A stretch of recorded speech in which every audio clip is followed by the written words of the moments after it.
Kawan-kawan cuba teka. Bila bangun tidur, apa yang kita cari dulu?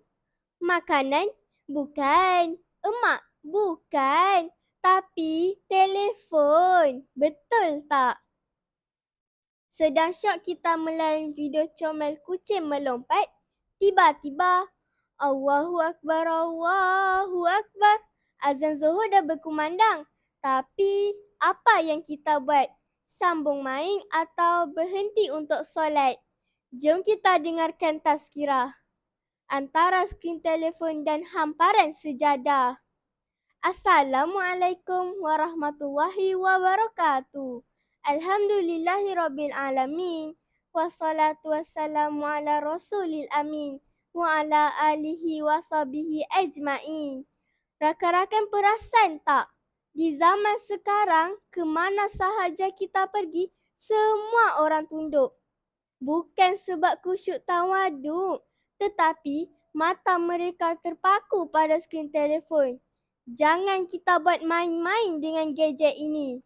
Menurut laporan akhbar utusan Malaysia, statistik menunjukkan 9 daripada 10 kanak-kanak di Malaysia kini mengalami ketagihan media sosial. Ya Allah, ramainya. Gadget tidak salah, tetapi kelalaian kita yang mengundang pada. Firman Allah Subhanahu wa Ta'ala dalam surah Maryam ayat 59.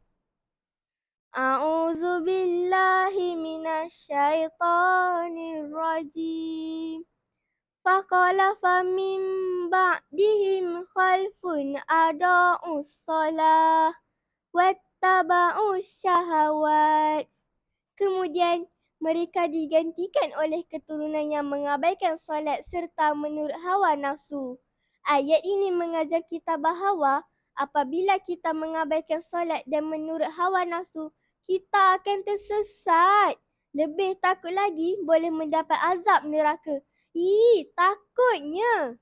Rasulullah SAW bersabda, perkara pertama yang akan dihisap di hari kiamat ialah solat.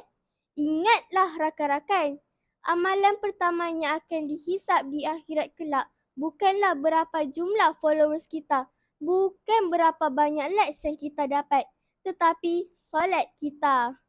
Rakan-rakan, Rasulullah SAW sangat menjaga solat. Baginda menanggalkan jubah yang bercorak kerana mengganggu khusyuk dalam solat. Jika corak baju pun boleh mengganggu solat, apatah lagi gadget.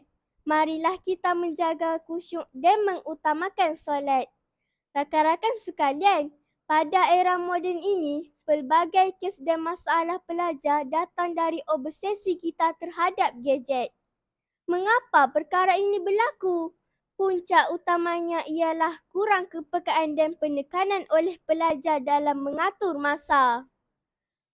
Apabila masa pincang diatur, hanyutlah pelajar dirimbun leka.